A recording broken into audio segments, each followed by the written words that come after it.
11th में मजे कर दिए, उसकी 12th खराब, उसका जीवन खराब। तो 11th क्लास में जाने से पहले अपने को सब कुछ पता होना चाहिए 11th क्लास के बारे में। इसमें हम पहले सिलेबस को देखेंगे, कौन सी बुक्स इसके अंदर आपको पढ़नी होगी, नेक्स्ट सबसे इंपॉर्टेंट पेपर का पैटर्न कैसा आता है, और सबसे इंपॉर्टेंट स्ट्रेटेजी क्या होनी चाहिए हमारी पढ़ाई की। आपने हर चीज छोटी छोटी बातें 10th में पढ़ी है, लेकिन 11th में उसको थोड़ा ब्रॉड तरीके से पढ़ोगे। हेलो मेरे प्यारे बच्चों, क्या हाल चाल।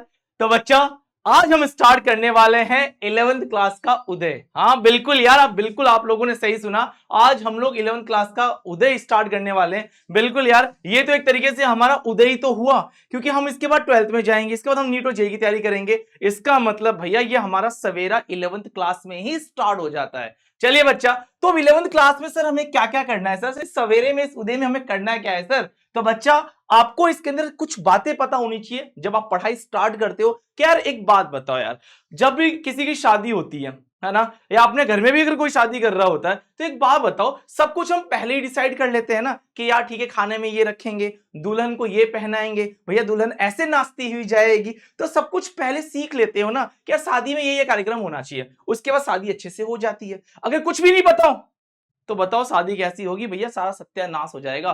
तो 11th क्लास में जाने से पहले अपने को सब कुछ पता होना चाहिए 11th क्लास के बारे में। ठीक है बेटा जी, तो यहां मैं केमिस्ट्री सब्जेक्ट की बात करने वाला हूं। ओके बच्चा, तो मैं आपका भैया नयन भैया स्टार्ट करता हूं। तो बच्चा इसमें हम पहले सिलेबस को देखेंगे, कौन सी बुक्स इसके अंदर आपको पढ़नी होगी, नेक्स्ट सबसे इंपॉर्टेंट पेपर का पैटर्न कैसा आता है, और सबसे इंपॉर्टेंट स्ट्रेटेजी क्या होनी चाहिए हमारी पढ़ाई की। चलिए बच्चा तो स्टार्ट करते हैं। देखो बेटा, जो हमारा सिलेबस है 11th क्लास का वो किस तरीके का होता है केमिस्ट्री का, तो देख लो आराम से। देखो बेटा, इसमें दो तरीके के पेपर लिए जाते हैं। ठीक है, एक होता है बेटा सैद्धांतिक, जो आप थियोरेटिकल पेपर देते हो, जो थियोरी वाला पार्ट होता है बच्चों, जो थियोरेटिकल वाला पार्ट होता है, और एक होता है बच्चों प्रैक्टिकल वाला पार्ट। ठीक है, तो देखो देखा जाए ना, तो जो प्रैक्टिकल वाला पार्ट है स्कूलों में बहुत कम सिखाया जाता है। एक्चुअल में ये थियोरेटिकल वाला पार्ट ही स्कूलों में पढ़ाया जाता है और सिखाया जाता है। ठीक है बच्चा जी, तो यहां पे 3 घंटे 15 मिनट का पेपर होता है, 70 मार्क्स का ये पेपर आता है।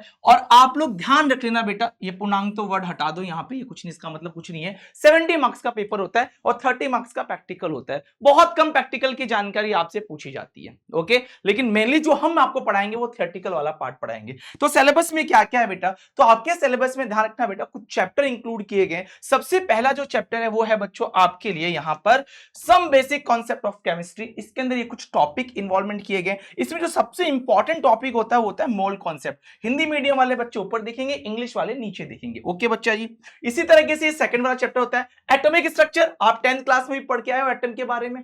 आपने हर चीज छोटी छोटी बातें 10th में पढ़ी है, लेकिन 11th में उसको थोड़ा ब्रॉड तरीके से पढ़ोगे। क्लियर हो गया बच्चा जी? ओके ठीक है सर। देखो बेटा नेक्स्ट चैप्टर है पीरियड टेबल, याद है? ये चैप्टर आपके 10 में से हटा दिया था। ठीक है, आवर्त सारणी वाला ये चैप्टर है बेटा, ये भी बहुत इंपॉर्टेंट है। इलेक्ट्रॉनिक विन्यास, इलेक्ट्रॉनिक कॉन्फ़िगरेशन बच्चों आप लोगों ने जरूर सुना होगा, अपने 10th क्लास में याद करो।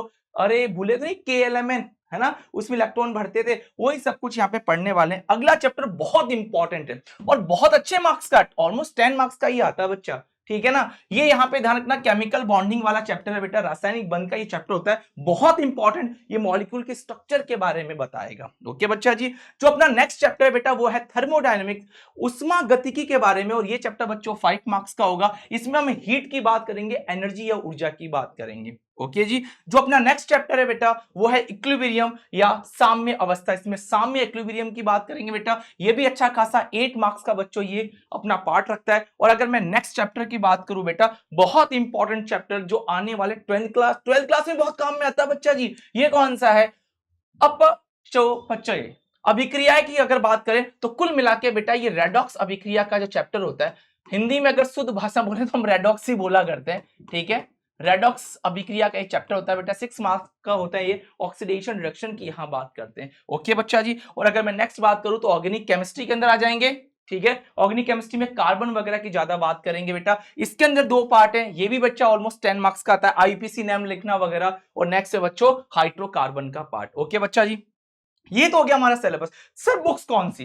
बेटा बुक वही जो एनसीईआरटी वाली बुक है, बस। और कोई बुक मार्केट से नहीं लेके आनी है। लेकिन सर एनसीईआरटी तो मुझे समझ में नहीं आती है। अरे बेटा कोई बात नहीं, हम पढ़ेंगे बच्चों केमिस्ट्री, तो आपके पास ये बुक तो होनी चाहिए, लेकिन इसको मैं सिंप्लीफाई मैं करूंगा। अगर आपको बुक समझ में नहीं आएगी, मैं आपको पूरे साल यही तो पढ़ाने वाला हूं, इसी को मैं बहुत अच्छे से आपको एक्सप्लेन करने वाला हूं बच्चा जी। क्या बात क्लियर है? तो बुक के रूप में अगर देखा जाए तो भैया ये केमिस्ट्री की बुक आपके पास होनी चाहिए, एनसीईआरटी वाली, और दूसरा मेरे नोट्स, है ना। मजा आ जाएगा आपको पढ़ाई करके। चलिए बेटा, अब फाइनल बात करें पेपर का पैटर्न कैसे आता है, एग्जाम में सवाल कैसे पूछे जाते हैं। तो बेटा ध्यान रखना, ऑलमोस्ट 70 मार्क्स का पेपर आता है। यहां पे आपको देखो ऑब्जेक्टिव भी आएगा, आपको ऑप्शन देगा। यहां पर बेटा फिल इन द ब्लैंक के क्वेश्चन आते हैं, खाली जगह छोड़ देगा, बताओ इसमें क्या भर है। Okay, very short type 1 number के। यहां पे अगर बात करें तो शॉर्ट टाइप 2 मार्क्स के, और लॉन्ग टाइप की बात करें बेटा 3 to 4 मार्क्स के भी क्वेश्चन आते हैं, और यहां पे और भी बड़े क्वेश्चन पूछे जाते हैं, 7 मार्क्स तक पूछे जाते हैं। अब देखो इस साल अगर बदलते अलग बात है, लेकिन ऑलमोस्ट क्वेश्चन का पैटर्न बच्चों यही रहता है। और बेटा सबसे इंपॉर्टेंट अगर बात करें स्ट्रेटेजी हमारी क्या होनी चाहिए, कैसे हम 11th क्लास में पढ़ाई करें ताकि हमारा आने वाला 12th क्लास और या नीट या जेईई की अगर हम तैयारी करें तो वो सब कुछ कितना अच्छा होना चाहिए, वो सब डिपेंड करता है 11th क्लास के ऊपर। सबसे पहली बात पहले तो आपको मेरे परिवार के साथ जुड़ना पड़ेगा, आरबीएसई वाला के साथ आपको शुरुआत करनी पड़ेगी, क्योंकि यहाँ पे विद कॉन्सेप्चुअल चीजों को पढ़ाया जाता है बच्चा। जो बच्चे हमसे पढ़ चुके हैं, अरे वो तो 2 या 3 दिन पढ़े थे यार, उनको तो आनंद ही आ गया था, है ना। लेकिन आप तो पूरे साल भर पढ़ने वाले हो। नेक्स्ट है लॉन्ग ईयर बैच। आपको देखो है उदय, देखो मैंने कहा था ना 11th क्लास में घुसे हो, उदय तो होना निश्चित था, तो आपका उदय हो चुका है।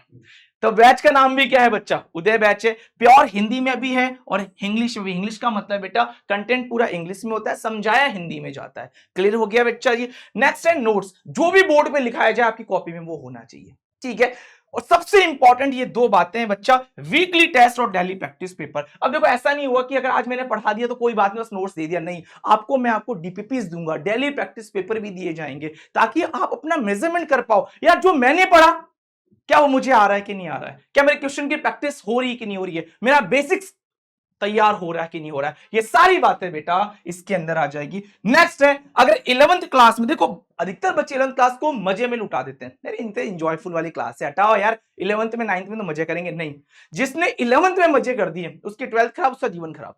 मैं तो सिंपल सी कहानी कहता हूं बेटा, जिसने 11th में मजे किए वो खत्म, लेकिन जिसने 11th में मेहनत कर दी, 12th में नीट में या जेईई में जब वो जाएगा तो बच्चा उसको आनंद की अनुभूति होगी, आनंद की प्राप्ति होगी। क्या मेरी बात समझ में आ गई? तो 11th क्लास मेहनत का क्लास है। और बेटा ये 2 बैच है आपके लिए। अगर कोई बच्चे को लगता है ये आरबीसी वाला परिवार के साथ जुड़ के हमें अगर बहुत अच्छे तरीके से अगर हमारे मार्क्स आ सकते हैं, हमारी बेसिक्स स्ट्रांग हो सकता है, तभी बेटा ये आपको ये बैच लेना चाहिए। और इस बैच का जो ऑफर है बेटा वो 20 अप्रैल तक ही है, ठीक है। उदय बैच है बेटा, आप जब जाओगे पीडब्ल्यू के ऐप के अंदर तो आप सर्च करना उदय बैच, इसके अंदर दोनों बैच मिलेंगे। ये इंग्लिश का है बेटा 2999 का, ये ऑफर केवल 20 अप्रैल तक है। और जो हिंदी मीडियम का है बच्चा वो 1499 का है। कि यहां तक कहानी समझ में आ गई क्या? ठीक है बच्चा जी, तो आई होप आप लोगों को मेरी सारी बातें समझ में आ गई होगी। लेकिन बेटा सबसे इंपॉर्टेंट यही है कि आप कितने अच्छे तरीके से 11th क्लास को पढ़ते हो। जितने अच्छे तरीके से आप 11th क्लास को पढ़ोगे बच्चा आपका बेसिक्स उतना ही जितना ज्यादा स्ट्रांग होगा, जितना ज्यादा स्ट्रांग होगा आपकी 12th क्लास उतनी अच्छी जाएगी। आने वाले टाइम में जब आप नीट और जेईई की तैयारी करोगे, साथ में अगर तैयारी कर रहे हो तो भी बहुत बेनिफिट होगा। ओके बच्चा, चलिए तो मैं नैन भैया आपका अलविदा कर लेता हूं और मिलेंगे क्लासरूम में। ओके बच्चा, ऑल द बेस्ट, जय हिंद जय भारत।